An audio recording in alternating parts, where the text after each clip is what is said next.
When I first started getting into tech, I didn't have a roadmap. I was just out here seeing what stuck, freestyling it, Googling everything, it's just straight trial and error. So I created this roadmap to help you avoid all that. I done went through all the pain for you. So now I'm just trying to give you the game so you can get a leg up on your journey. These are 5 skills that help me get to the bag. And they'll help you whether you want to be a DevOps, cloud engineer, platform engineer, IT, help desk, software dev, QA, whatever specialty, it'll help you get a leg up on the competition. Step 1, Linux. You're going to want to start with Ubuntu. It's beginner friendly, it's widely used, and it's free. Learn to navigate the terminal. Don't stop with Alpine. It's too minimal for beginners. Once you get comfortable with Ubuntu, work your way to Debian, CentOS, Amazon Linux, Fedora, and then work your way up to Alpine. Beginner tip, break things and fix them. That's how you really learn. Step 2, networking. Start with the TCP IP model. Understand how computers talk to each other. Then learn these protocols: TCP, UDP, HTTP, HTTPS, SSH. Learn the common ports: 22, 80, 443. Understand TLS encryption and why HTTPS matters. Optional but valuable, subnetting. If you're in cloud or IT, it's very important. Step 3, coding. Learn Bash plus 1 major language. Python or JavaScript are great starting points. Bash is essential for scripting and automation. Python and JavaScript have large communities, so you'll get a lot of support. Bonus tip, dabble in SQL. It's super useful for dev, QA, and cloud roles. Step 4, Git. Git is version control, basically how we collaborate and share our code. Create a GitHub account, push your work, check out GitHub's Get Started guide. I'll put the link in the description. Learn basic commands: pull, clone, push, commit, checkout. Even non-devs can benefit from Git. It shows your initiative and your growth.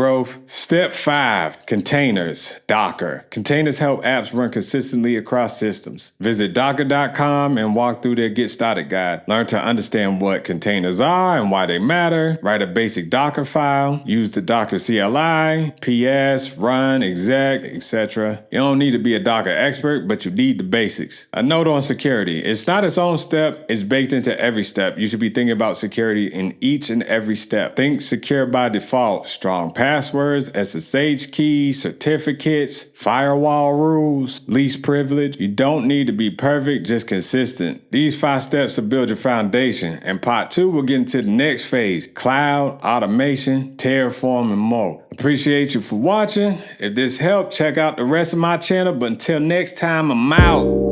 Take a trip to the wild side. When HFG present, they scared to come outside. Trying to see you shorty gon' bring a backside.